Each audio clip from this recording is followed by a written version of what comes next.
If you're doing youth ministry for any other reason other than you are called, quit. Like, seriously, quit. This is a calling. It's harmful to the generation for you to do a job that you're not called to. You always hear, the kids in my youth ministry aren't passionate because you haven't led them to be so. Our monthly pizza budget is like $3,000 for these clubs now. Dang.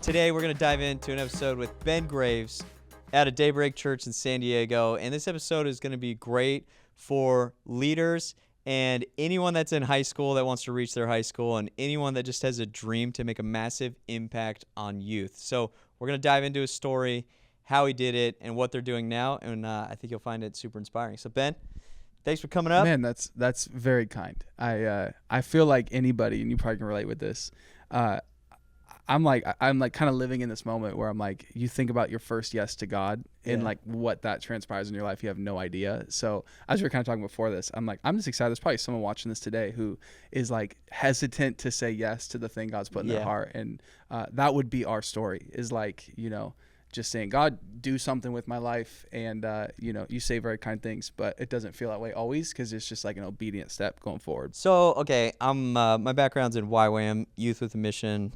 Kind of wanted to get into missions, wanted to make a big impact on youth myself. But like, tell me a little bit of like just kind of your journey into that, and maybe even start with like your grandfather. I heard he was a missionary. Yeah. And even your dad, and then maybe just your self-discovery of like what you wanted to do with your life. Yeah, I'm actually third generation pastor, preacher on both sides of my family. Oh, that's wild.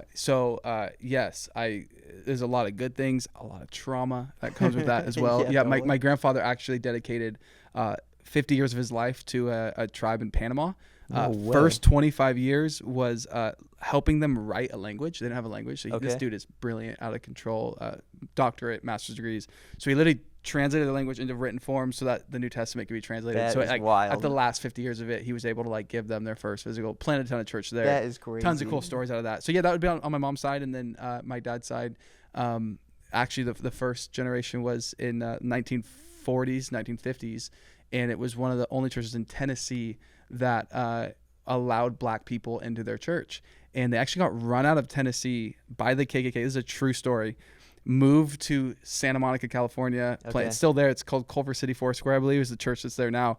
Planted a church in Culver City, and then that would be second generation. Then my dad obviously leads the church I'm at now. And then my brother and I have picked up the mantle in our own ways as well. Yeah, dude, that's wild. So, okay, you have this amazing heritage, legacy, but even in the Bible, you know, like God had to speak to Abraham. It says that he spoke to Isaac and Jacob. Like, so every generation has to experience God, hear the call of God, and then ultimately step into it. So what has that process been like for you? Because it's not like your dad was like, hey, you have to be the youth pastor at my church. He didn't do that. Right. Which is, I know you and I both having kids now, you know, in just the ministry world, you're like, I'm very like aware of that, you know, and wanting them to fall in love with church, not, you know, be bitter towards it, and ministry being our first ministry being our family. But my dad modeled that really well. It was never forced on us. I also grew up in a context where youth ministry wasn't a massive priority. So in too much context for today, but like the church I grew up in is much different than the church I'm in today. My mom went through a battle with breast cancer in 2018 to 2019. That my dad ended up taking about 18 months off of ministry, and got some prophetic downloads in that time off. Literally shifted the whole vision for our church. And prior to COVID, the youngest person on our staff was like 35, 36. So my youth pastor growing up was like in their mid 30s, and it was moms and dads volunteering. Now on our staff, there's 20 of us or so like under the age of 30 who are either interning or leading and things like that. So I didn't even have like growing up, like I want to be a pastor, I want to be in youth ministry. I would honestly say I couldn't find my thing I was really obsessed with. Like I like sports, but I was never the best at it. Like I liked art and creative. I've always been in music production and that, but I was never the best at it. And I always felt like I had a lot of interests, but none of them were like, this is my specialty, where it was kind of frustrating. And it wasn't until through a long story, I was sitting in a chapel, and this is why I still believe in the power of prophetic words. I was sitting in a small chapel, about 30 young adults, and the worship leader calls me out by name and gives me this prophetic word. And I know to this day, it was, God's calling you to be a voice of this next generation. That was it. There was no further context. There was no like where you're going to do it, how you're going to do it, none of it. But it was the first time I felt like that was God speaking directly through me, through a leader. And for me, what that looked like was I had and this is so similar, right? In all scripture, right? Joseph gets a dream. You're going to lead your brothers. Doesn't know how it's going to happen, right? Abraham, you're going to be a father. Doesn't know how it's going to happen. I felt like that. I was 18 years old when I got that word. And for me, it just said, okay, I'm going to go to the local church. There's a youth pastor there. And I said, hey, can I serve? And that's how it started. I was up in a small town in Washington State, south of Seattle. Oh, so you didn't even start doing it at your... No. You went out. I was in school up in Seattle. Oh, crazy. And get this prophetic word and start serving on a youth ministry. And 18 months later, they hire me full time and did that up there for 2 years. And then COVID hit, and my now wife, we were ready to get married. And for me, the call was like, let's go build something back home in San Diego that I didn't have growing up. Questions naturally arise when you study your Bible. Logos is a place where you can get those questions answered. Imagine being able to ask C.S. Lewis to explain his thoughts about salvation. With Logos and their new study assistant, you can use the power of AI to mine the depths of the Bible and the most trusted theologians all in one place. If you sign up right now, you get a free 60-day trial, and you can see how it impacts your Bible study. Go to logos.com/thesend and sign up now. I logged in and I asked Logos to help me understand how the disciples responded after Jesus gave them the Great Commission. And it gave me this really interesting summary with Bible verses and hyperlinks to books in the Logos library that I could dive into for more. If you're passionate about studying the Bible, and if you want to learn from history's greatest theologians and get your personal questions answered, then this is definitely for you. The Bible, it's an ancient book, and you want to know that you're reading it well. So get the historical context, search passages and themes, and satisfy that longing that you have to know the Bible more. 6 million people are using Logos, and it's time for you to try it too. Go to logos.com/thesend, and you'll get that 60-day trial for free. So, like, you hear this call, how do you take the first steps on it? Walk me through, was it literally just going to the guy and being like, hey, I want to volunteer? Or do you just sit in prayer for a while? What was some of that process? Yeah, I just wanted to make sure there was a step of obedience to what I heard. Yeah. So I didn't know. I didn't know if I was doing the right step. I just wanted to do something. Yeah. So that something for me was there was a youth pastor in my world who I knew about, and I was like, I like how he leads this thing. His youth ministry was influential in my life. I was like, this is cool. And I just saw something on what his life had, and I said, I literally, I just began to follow him around. I ended up living at his house for a summer, and it was like, hey, he was teaching me how to write sermons and teaching me how to lead meetings and build teams and recruit people. And I just immersed myself in the local church. And I think through those steps of just asking someone, and I feel this, and you probably feel this too, a lot of times we're looking for someone to have the motivation to want to learn and to want to grow. And I was that leader. I was that guy who was just I want to learn, I want to grow. I don't know anything in this. And it was fun, even coming from my family's background, I didn't realize how much I had soaked up just growing up in it until I was activated in the local church, that it was I was looking around at my friends who didn't grow up in church, and I'm like, oh, I have so much in front of them that I had no idea just growing up in it. It's crazy because so many people, they hear a word from the Lord, or they have a dream, they have ambitions, they want to do something.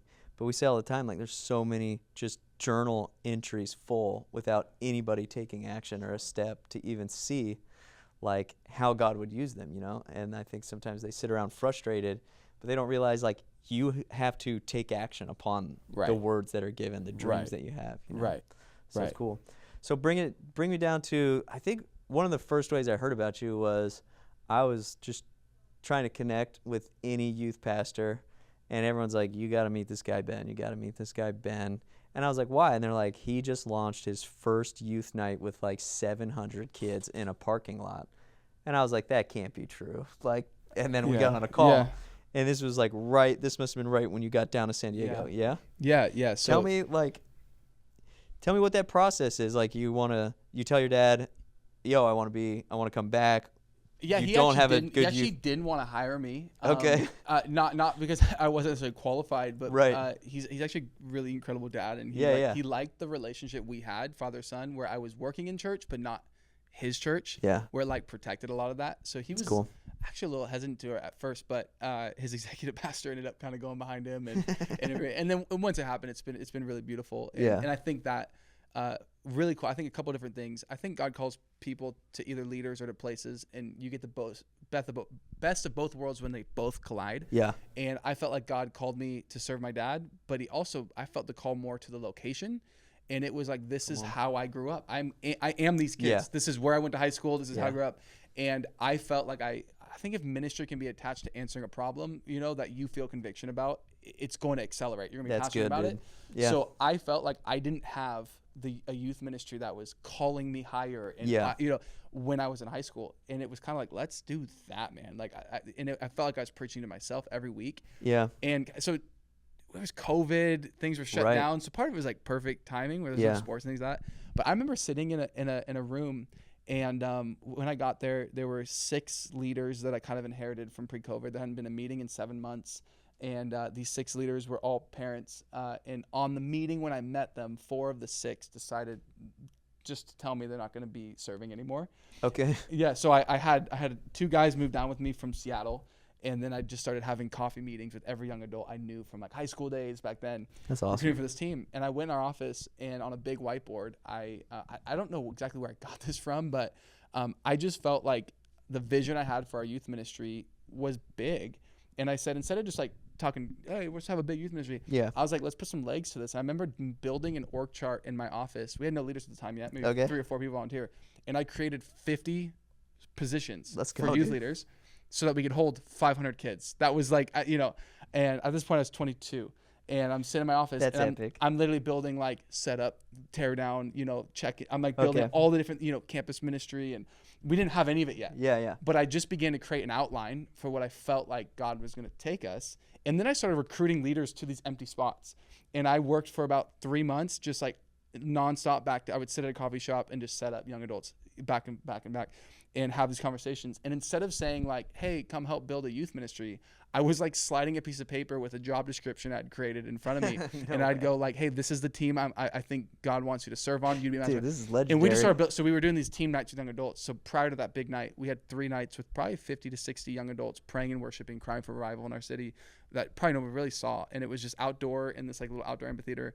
And I mean, we were praying for every school. We were and we were just getting young adults fired up to build this thing. So when we eventually launched it, we had already launched with a team who was excited and fired up. Yeah. And we didn't realize, man, there's nothing else going to school. We had a skate park. We had a guy in a church build a skate park outside. Okay. So it real quickly just became the thing in our city.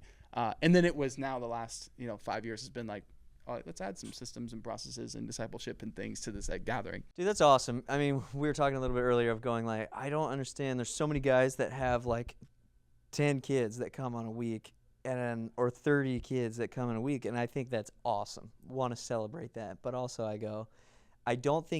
think God is calling dreamers, Sure. of going like, you know what? This thing has 10 kids. This thing has 30 kids.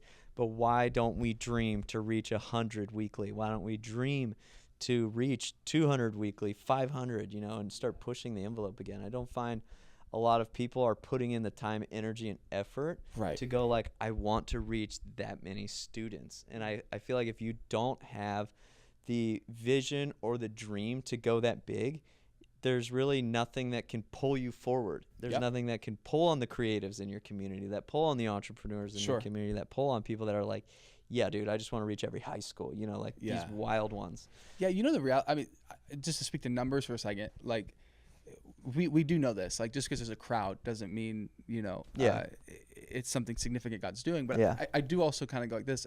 The truth of the matter is that God is the one who grows the church. God Yeah. is the one who grows a ministry. And I think the first miss a lot of us have is it's like on us to grow this thing.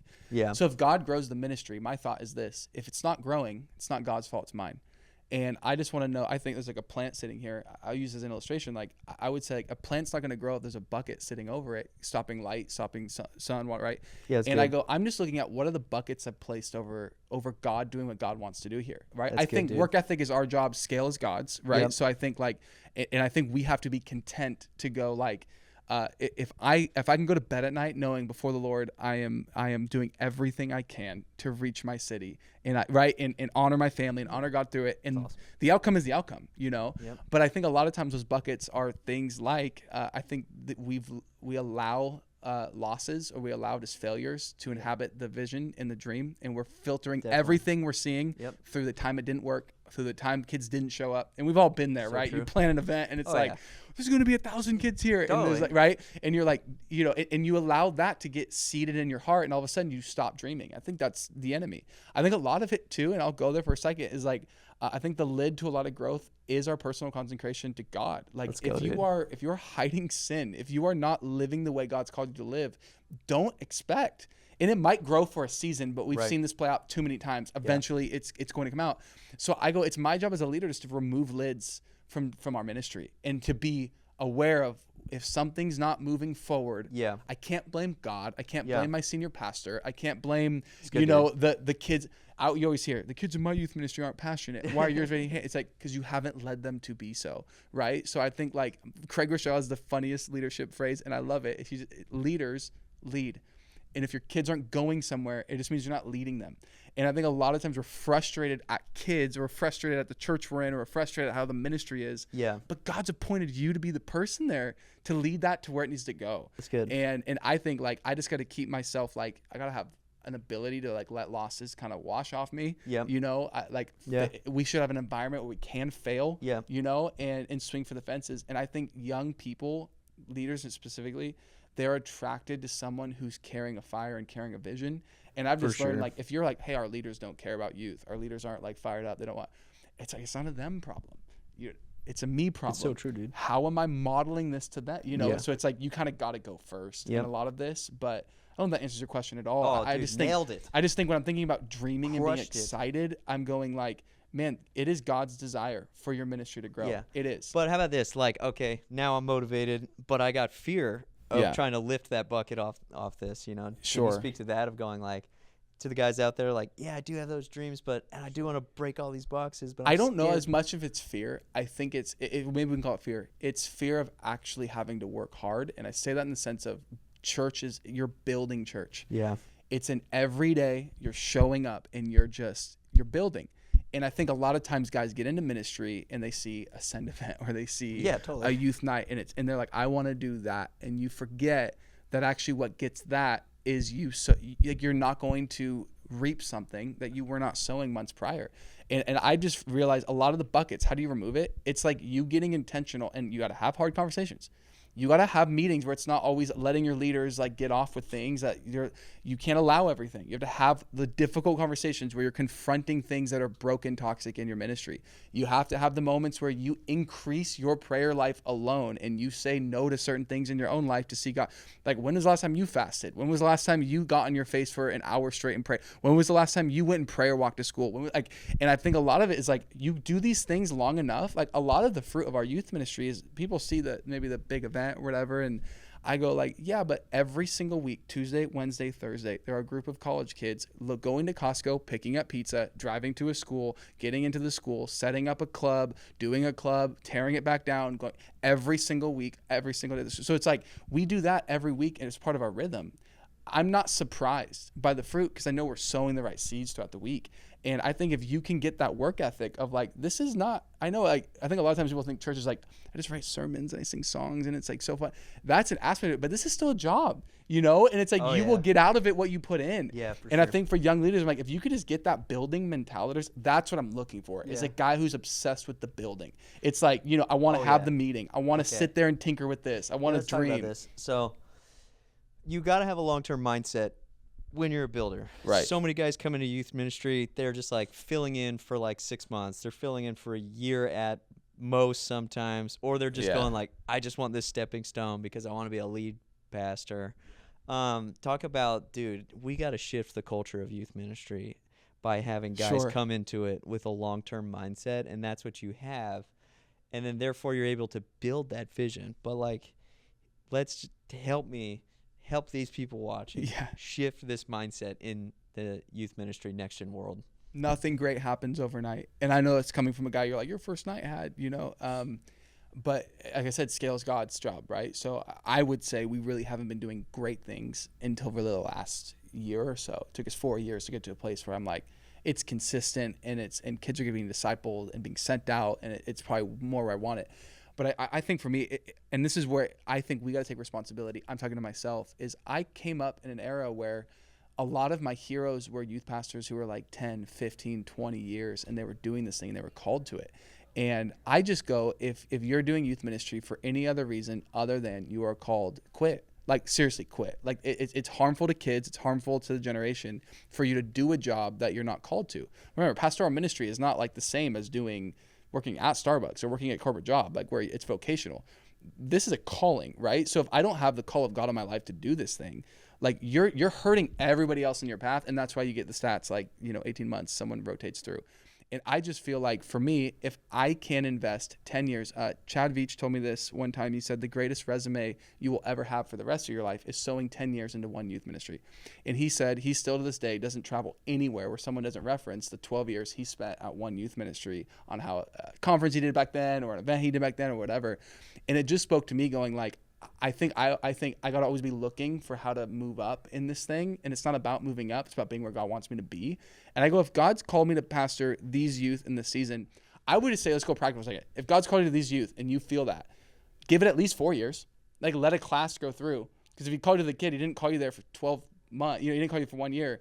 I know stuff happens and all that, but I just think I'm trying to model so some of these guys, I'm now 27, who are like 20, 21. We got a crew of guys coming in.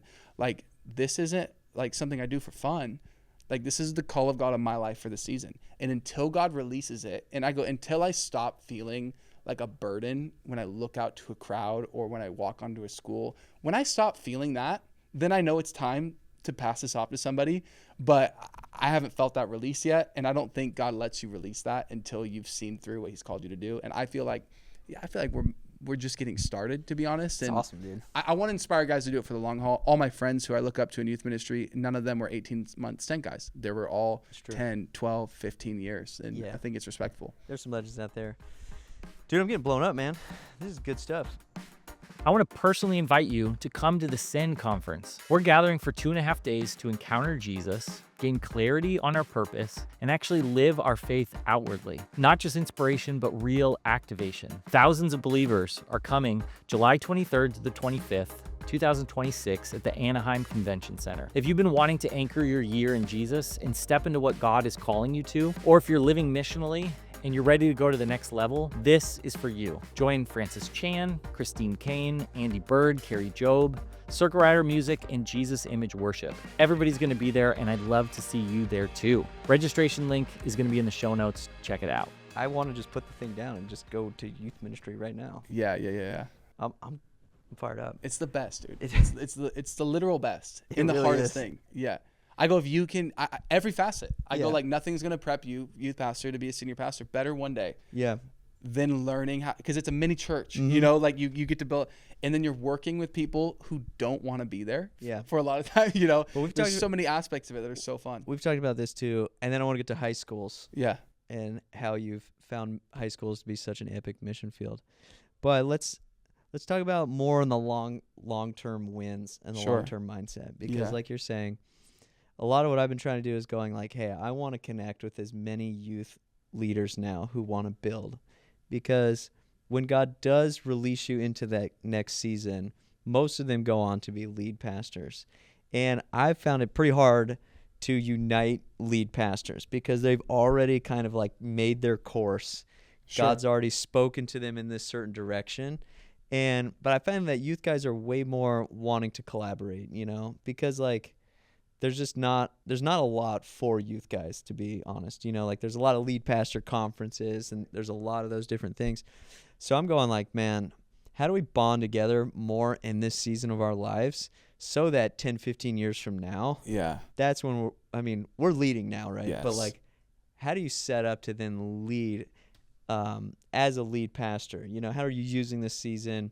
And maybe you don't get there. Maybe we just stay in the youth world, but I feel like there's something to be said about that, of building collaboration now, not seeing it as competition right now. Because like, honestly, if my youth is 30 and you're right down the road gathering 1,000 a week, it's actually a win for me, right? Like, and we need to start shifting the culture to be like, hey, this is a team win for my city if somebody else's youth is popping off this year. Yeah. I I get you. Yeah. Yeah. And so I want to see like way less on the competitive, oh man, trying to one up stuff, and more like, dude, let's build and collaborate together, because there's a huge carryover into the future for that. Yeah, and this is something I'm learning a lot right now, because I think collaboration, it needs humility in both parties, and meaning the guy who's maybe building something big and the guy who's maybe small, it doesn't really matter. I think at the end of the day, it's like, if you are genuinely in love with Jesus and he's ruined your life for him and you are spending time with him every day, I think you have the mindset you're talking about. I usually go, there's something going on when there is that comparison or insecurity or whatever it is.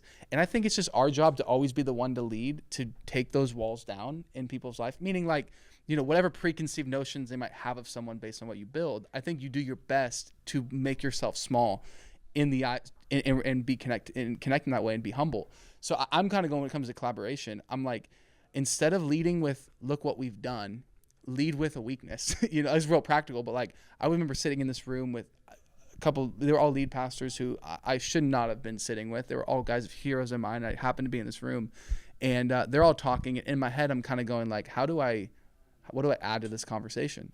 And they're all like not even paying attention to I'm there. And finally it gets to a point where someone asked me a question, and instead of trying to like, oh, our youth ministry is this, or we're doing this, or I spoke here, whatever it is, I just started laying out like a struggle I was having, like just processing through, and it was a weakness. It was like an insecurity I had. And I started talking about it. All of a sudden, every eye of the senior pastors all start turning towards me.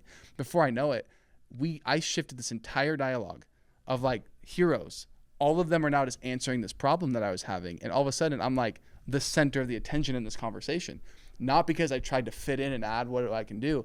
It was because I came in with like, here's something I'm struggling with. I'm going to sit with these guys I want to learn. And I think if we had more of an approach of like, we can learn something from everybody. Yeah. I think a key I always look for is like, somebody in your world is holding a key to a problem you have right now. Go find it. And I think if you can look, and like, there is something I can learn from any youth pastor anywhere, right? I might not take everything, right?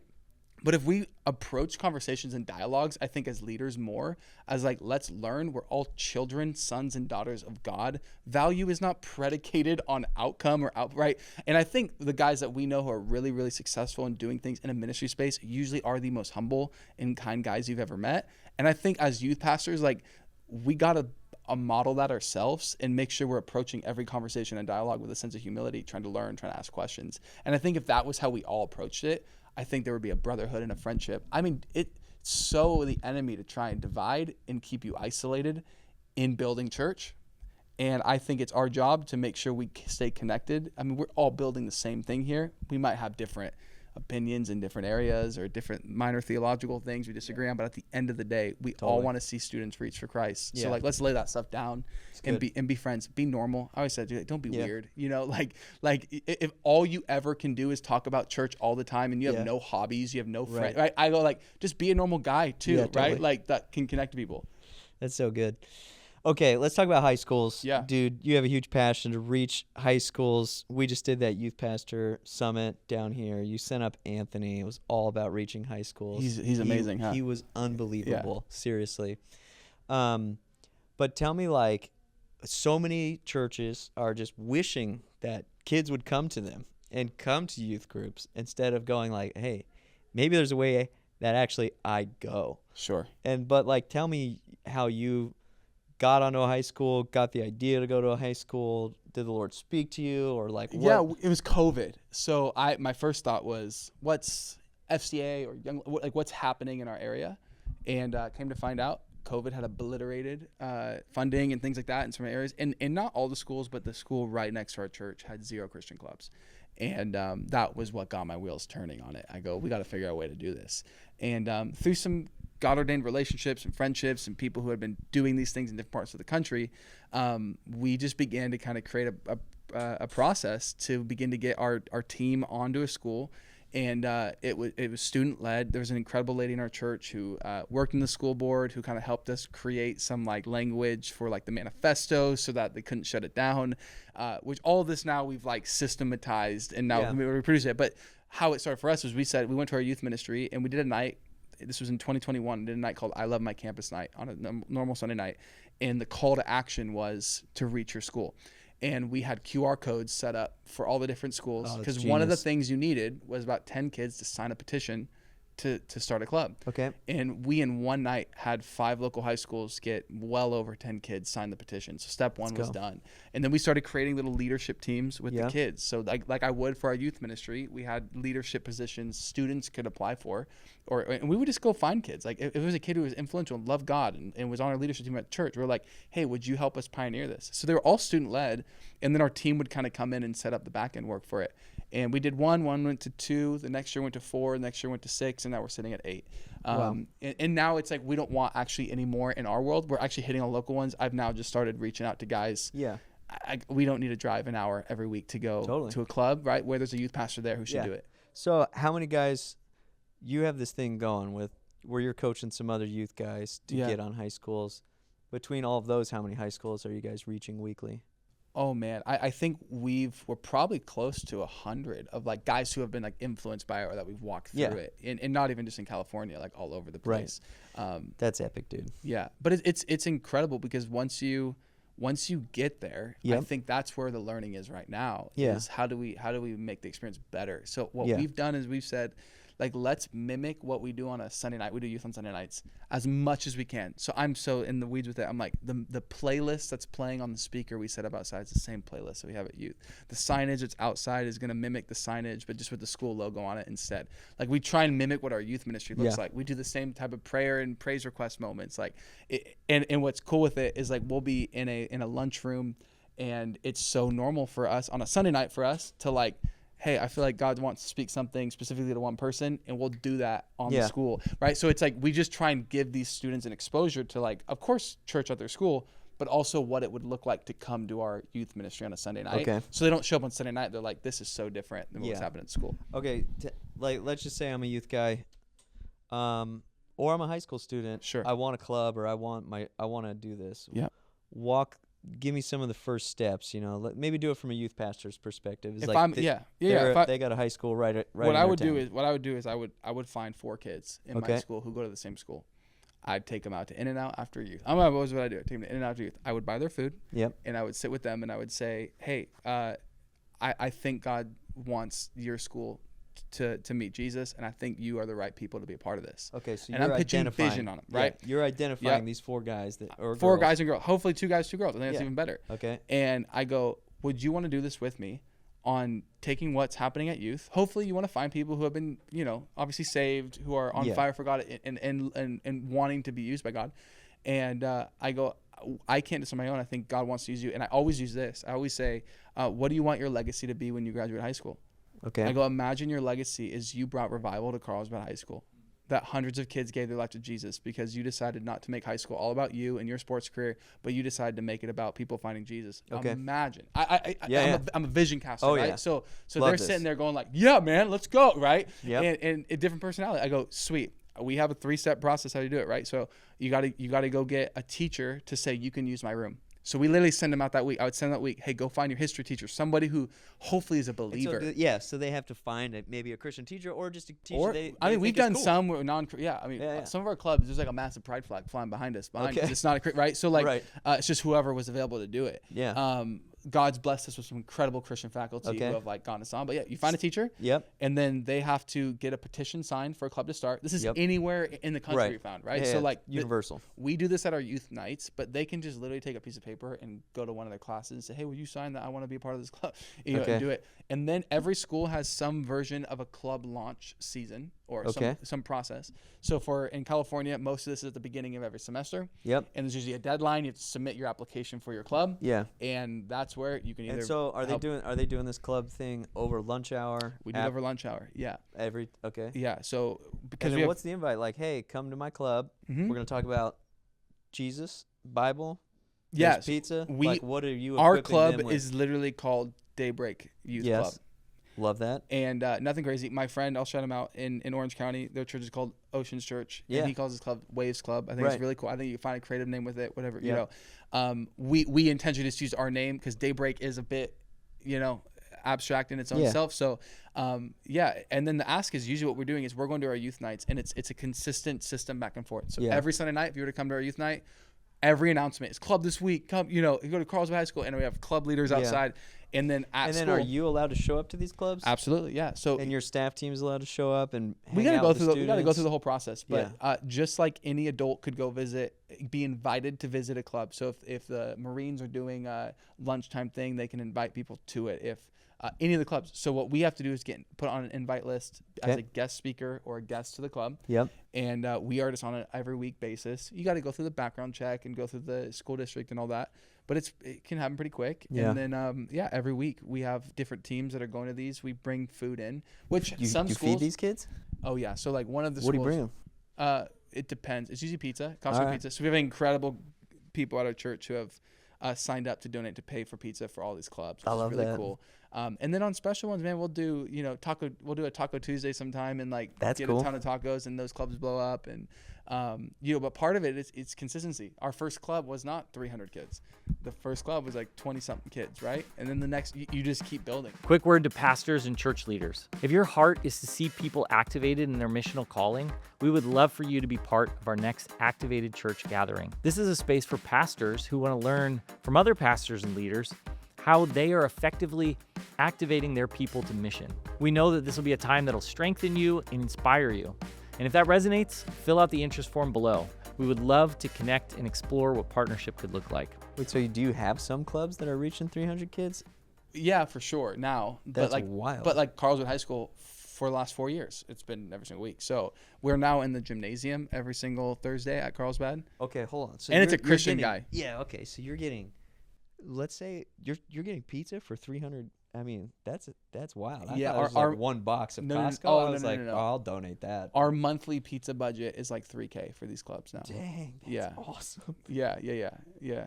But I mean, the more that we've like built these clubs, I mean, you show a church. Dude, the more you sow the pizza, Yeah, I mean, you show a the church. more the students come. Absolutely.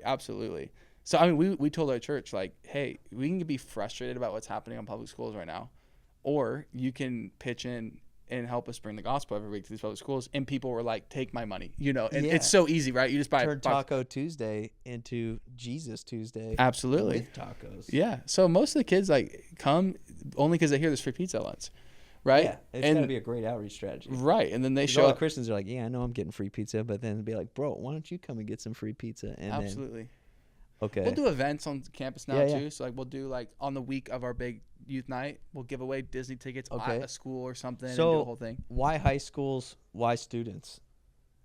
In general, Yeah, unless there's more to this process, because that seems like a pretty basic process to get on a high school oh yeah. and plant a club.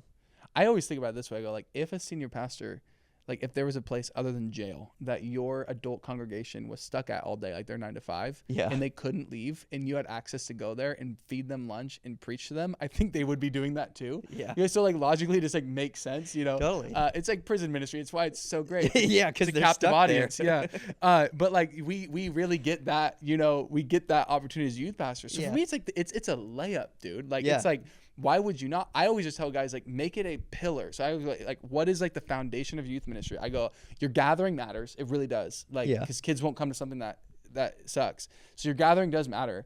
Your discipleship process, how are they becoming more like Christ, really matters. And I just go, then your outreach arm.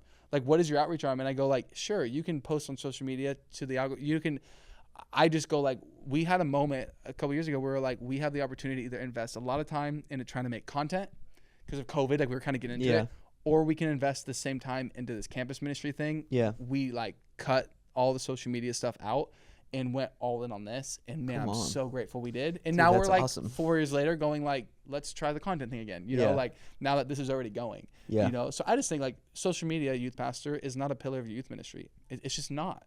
Like I would even say like, this might sound controversial, like having small groups isn't even a pillar of your youth ministry. It's an aspect of it. But I go like at the end of the day, like discipleship is so much more than just 10 kids sitting in a circle. Yeah. Discipleship is holistic. So Yeah. I go like, you could be putting all this effort into like, we need small groups and a good service, Yes. but you can't disciple empty seats. And also if you're never growing, that means they're not actually being discipled, because the natural byproduct of discipleship is multiplication. If you are actually sowing into students' lives and they're becoming more like Christ, Yeah. they will invite people on that. That is the call of God on every believer. So I go like, if you just have a small group every week, something's broken there.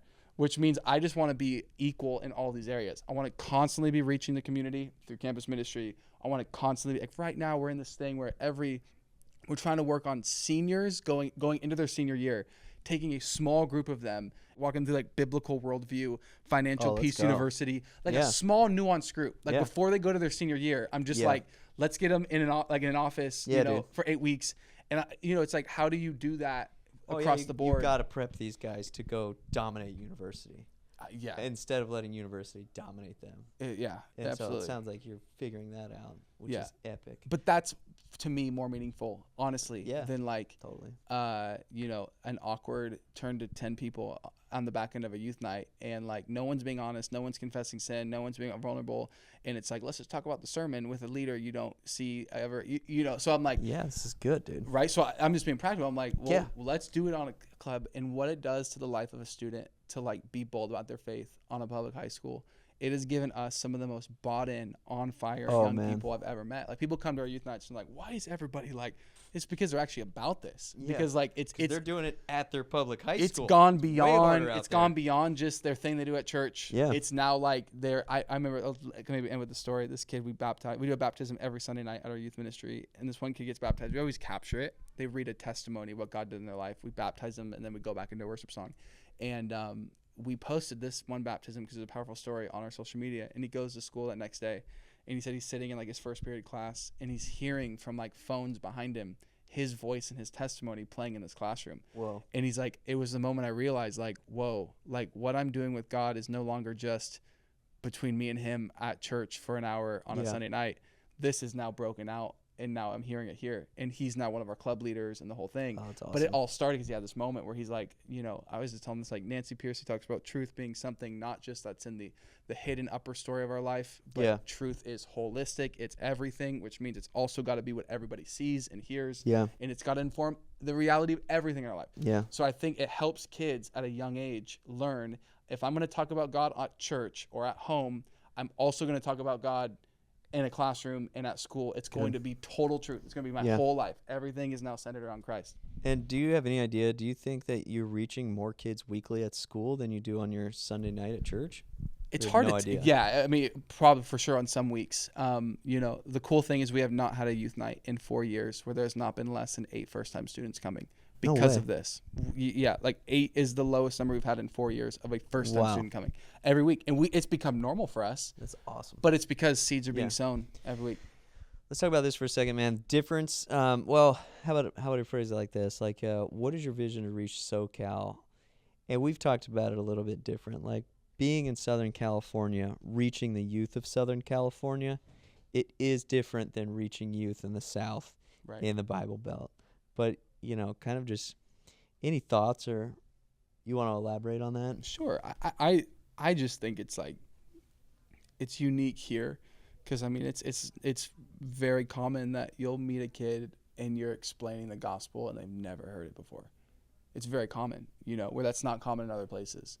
Like literally you're talking about who Christ is, and they're like, I've actually never heard this story, maybe outside of like a reel or like and I think for me it keeps me in a place where I go, we need the fire of God to do this thing, or it's not going to work, because really I'm not good enough at preaching, not good enough at leading teams, not good. Really nobody is. Maybe Mark Francie is, but nobody is that good to like actually see a generation reach in a context like this, where you are competing against church not being even in the top 5 things of what's important to them.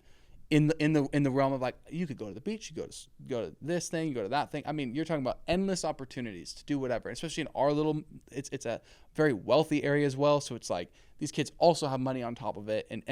So you're talking like, God, that's low on the list of priority, which means I have to have the presence of God do something and wreck something in the life. It's the only way it moves it up the priority list. And that's what kind of keeps it really fun, because like, you show up to school, it's like, dude, I cannot be funny enough or joke enough or tell a good enough story, or like for this to actually transpire any life change in these kids' lives. Where when you're talking to Christians all the time, you can get into that mold. We desperately need the fire of God to be the one thing that makes it different. So for me, like what I see for California, it's going to be these Holy Spirit movements popping up in churches. And I think how it looks and how it feels and sounds might be different in different regions and contextual, but I do think the marking thing will be like, it will be presence ministry. It will be good. Like, whoa, I don't just hear about God. I'm feeling, I'm sensing, I'm encountering God right here. And that will be the marker, I think, what things move forward with. Are you feeling and sensing anything for revival and youth in Southern California now that's even different from 4 years ago, 2 years ago? I just want to be a part of it. You know, I think that's like, and I think that's the heart posture to have. Yeah. You know, I do think like there's a biblical order to it where it's like, I think it starts with a desire for it, and then there's an encounter that happens, and then that encounter will lead to some type of change. Yeah. And I think I'm just trying to not view history or what's happened in other parts of the country as like, this is how it has to look. Yeah. You know, like, and the reason why is I'm like, there's photos like we've posted of like a football field with like a couple hundred kids in the field lifting their hands, and it's normal to me. And I have to like get on my phone and go, that's revival. Yeah. Right? Like, and I'm just kind of going right now, like, I think I'm desperate to see signs and wonders and like things happen in our gatherings that maybe the generation before, like maybe stopped seeking after. And my kind of thing right now is I'm like, I want to be naturally supernatural and not be weird about it. It just be naturally who I am. Yeah. So like, I want the prophetic to be alive. Paul talks about the prophetic being it's a gift for the unbeliever as well. So it like, right? Like I want that to be alive. I want healing to be alive. I want to go after the things of God, but do it in a way that a kid from Southern California isn't going, this is a guy going, thus saith the Lord, right? This is a normal guy that looks like me, but he's got this different supernatural in that. And I think that's in a leadership perspective, what I'm trying to reproduce in guys, because I think that's what's going to spark movement. Like you just can't preach good enough these days. Yeah. They can be entertained and engaged by everything else. They need to see the manifest power. They need to see it displayed in gatherings, in one-on-ones, in meetings, in schools, you know. So I'm chasing after that right now, big time. Dude, this is awesome, man. You're killing it. We're super inspired by everything you're doing down there. And if you're a student or if you're a pastor or on staff at church, you want to figure out how to get on high schools, we want to help you. Ben wants to help you. Yeah. At the end of the day, we just want to see more of these clubs. You know, I think the vision we share is like every high school in California have a club on there, and I think we can accomplish it. All right, dude. Thanks so much. Dude, love you guys. Thanks for having me. This is fun.